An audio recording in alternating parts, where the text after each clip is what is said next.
My name is Elgin James, and I'm a filmmaker. Again, the physicality of that, it went down to being a child and seeing no justice in the world. So what you have to do is I tried to build my own, of like, oh, this is how things would make sense. This is how there has to be order. And being mixed race and growing up in a New England town where I always say, I was like the only brown-skinned kid for miles and getting called nigger every day. By the time I grew up, it was just like, I wanted someone to come save me. No one ever showed up. So by the time I was a teenager, that's who I was going to be. And that's why we targeted neo-Nazis and like white power organizations. And then the same thing like with drug deals, of going around and seeing how it affected my own life, even peripherally, because I don't drink, smoke, or do drugs, but it still affected my life, always in a negative way, of wanting some sort of justice with that. So we're going to take the money that we made, get off of you and through violent means, and then give part of that money back. Mostly, honestly, it was because my mom had been a Quaker, and so she was very much about the community. And so I try to jam that into all this other rage that I had of like, oh, I'll mix these things together and we'll see what we get. And what you get is time in maximum security prison. That was a lesson to take from that.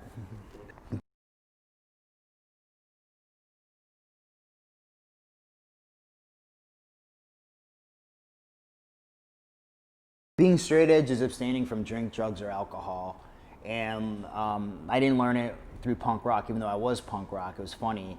I didn't subscribe to it when I was a kid then. I learned it when I was 13, and I was locked up in juvenile hall, and I read Autobiography of Malcolm X for the first time. And I was so convinced that I was being rebellious by the things that we all do, by drinking and by doing drugs and by, trying to fight back. But basically I was just destroying myself. And that's exactly what my take on it then at 13 was like. That's what the system wants. They want to shut you down. Because most of the people who get attracted to these things are the smart kids that aren't willing to say, yes, sir, yes, ma'am, and this is great. Let me go to school every day and do exactly what you tell me, and then I'll get a 9-to-5 job, and I'll live this life, and then I'll die. It's like the rest of us that want more. We're driven by something. And it's just, the world would look so different if all those voices hadn't been silenced.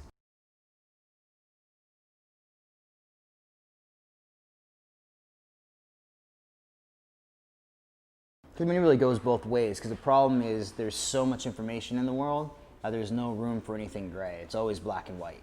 It always has to be like the simplest, usually dumbed down answer. And publicity becomes part of that. So it gets tough when they want to try to just dumb down what you are. At the same time, being lucky enough, I know, to have people want to know things. You know what I mean? So it's not even like, oh yeah, this is so terrible, but no matter what so publicity gets tough, especially when it comes to things, even things like straight edge, of what it means. And people kind of usually see it as this sort of like fascistic thing. And it's really not, at least not my view of it. It's always just been about the self and like the people that I love, and like taking care of yourself, again, to get your voice out into the world and try to shift the world. And as far as publicity, I'm always going to be, not always, because that's exactly what I want not to be. I want the conversation to move on from just being the ex-gang member who's now a movie maker, but still understand that that's what people are going to want to talk about. Like the meeting I discussed earlier, that's what they want to talk about for 20 minutes. But I'm going to give you an honest answer about it.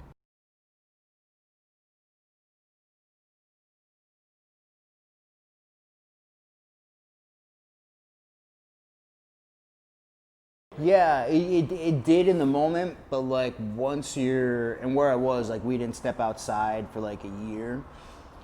I mean, I was lucky. I was only there for a year and a day. It could have been, and probably should have, through other, the life that I've lived could have been much, much longer. And so I was very lucky that it also had come, because it was 4 years after the incident happened. So I had completely changed my life at that point, which really helped me. But once you're there, and once the doors close, you're inside. It was like a world that I was much. It sounds like something you would just say in an interview or something, but it's completely true. That I was much less nervous in there. It was a world that I understood. It was like a language that I understood than I was going into meetings. When I'd have to go for a directing job, I have to go for something. I have to meet with distributors for the film.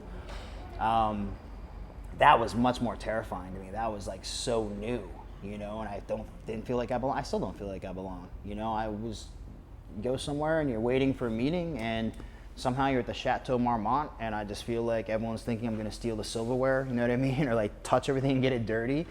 And that's not gonna go. That's just part of who I am. So, but then being in this of such misery, prison, and violence, and darkness, and it's such a horrific bureaucracy. There's like no empathy there. There's just not. Everyone's just sort of left on their own.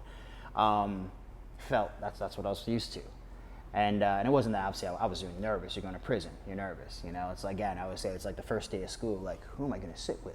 You know what I mean? Who can be my friends? Like similar, just in a very much more exaggerated version of that. But yeah, so this world disappeared, you know, and I wrote all the time in there, but it's hard not to get caught up. I'm also just so naturally tribal, you know, that you have your people, and I had my people in there, and I'm just like, okay, you're my people, then kill those people. And which makes me which is why I have success as a filmmaker, because I'm so tribal and loyal. I don't mean that in a self-congratulatory way. It's just something, you want that thing, you want family. I need it so badly that when you go make a movie, it's great, because it's like, we're gonna trudge through this dredge, this is gonna be amazing, it's all this together, I'll die for you, I'll take a bullet for you. And it wasn't until I was in prison and those same things just naturally came up that I was just like, oh, this is why I'm good at that, but this is why I have to be really careful here. And but yeah, so the meetings, Hollywood, all that stuff just completely disappeared. It wasn't there, and it wasn't like, oh cool, I just got to get out and get back to it. It was just like, it may have been just like a fever dream, you know. At that point, it actually felt like a death dream, to be honest. And then to come back out, and then to be living in a halfway house. I had to live in a halfway house for a while, and to be going to meetings was just such a crazy thing, you know, to go from one thing to the other. And it wasn't like, and because a lot of it was also, there's, you know, like any industry, it's also not, it is amazing because you get to tell stories, and that's just going to happen.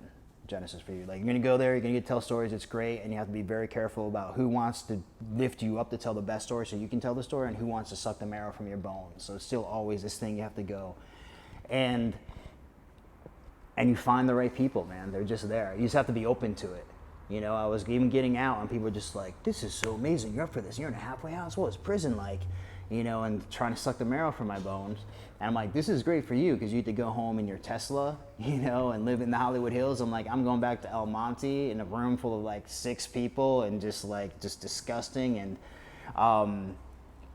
then you meet someone like Lisa Lang, the journalist, and we had breakfast, which is just a crazy thing to even say. And you're like, oh, this is family.